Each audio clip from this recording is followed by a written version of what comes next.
Rekan-rekan sekalian, berjumpa lagi dengan saya Sakti Hendra Pramudia. Kali ini kita akan membahas topik ke-10, topik terakhir dari perkuliahan Managing Innovation. Kali ini kita akan membahas materi pembelajaran dari inovasi. Saya berharap setelah mempelajari modul ini, rekan-rekan dapat memahami bagaimana cara untuk mengelola inovasi, menjelaskan alat-alat yang membantu dalam proses pembelajaran inovasi. Yang ketiga adalah mengukur kemampuan manajemen inovasi perusahaan yang Anda miliki.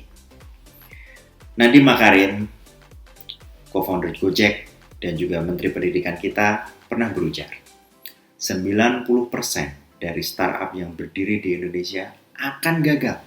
Sehingga dapat dibayangkan, cuma ada 10% dari startup tersebut yang sukses.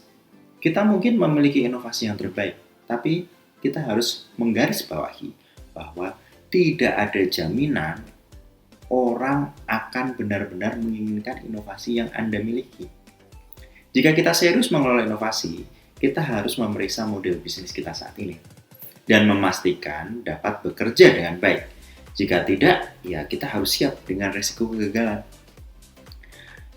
Salah satu metafora umum yang digunakan untuk menggambarkan inovasi adalah sebuah perjalanan yang kompleks melalui uncharted area, daerah yang belum dipetakan sebelumnya. Kita bisa memulai dari awal yang salah, arah yang salah, menemui jalan buntu, dan juga masalah-masalah yang tidak terduga. Tapi rekan-rekan harus pahami bahwa proses ini memberikan kesempatan untuk refleksi. Kita bisa merefleksikan perjalanannya dan mencatat pengalaman-pengalaman dan pengetahuan yang kita miliki ketika menghadapi problem-problem tersebut. Ya tentu saja tidak semua inovasi bisa berhasil, tapi peluang untuk belajar dari kegagalan juga cukup besar. Pengalaman adalah guru yang luar biasa, tapi pelajarannya hanya akan bernilai jika ada upaya sistematis dan komitmen untuk Anda mempelajarinya.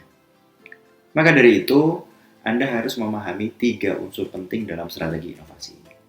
1. Pahami posisi perusahaan Anda. 2. Jalur teknologi untuk perusahaan harus Anda kuasai. Dan yang ketiga adalah proses organisasi yang diikuti oleh perusahaan harus mampu mengintegrasikan pembelajaran strategis melintasi batas fungsional dan divisi. David Kolb menyarankan sebuah konsep siklus pembelajaran yang menarik, di mana semuanya bermula dari konsep. Anda akan menuliskan konsep tersebut di kertas dan kemudian masuk ke fase eksperimen. Kita mencoba ya, apakah konsep itu berjalan atau tidak. Dari eksperimen yang Anda lakukan, Anda akan mendapatkan experience atau pengalaman. Pengalaman inilah yang nantinya bisa menjadi refleksi. Apakah langkah yang Anda lakukan itu sudah benar? Apakah kendala yang dihadapi sudah bisa diatasi dengan baik? Dari refleksi itu nanti akan kembali lagi ke konsep untuk memperkuat konsep yang kita buat sebelumnya. Pentingnya mengambil pelajaran dari kegagalan inovasi bisa dikategorikan menjadi 3 hal. Yang pertama, kegagalan memberikan wawasan tentang apa yang tidak boleh dilakukan. Ya. Dan yang kedua, kegagalan mampu membangun kemampuan belajar Anda.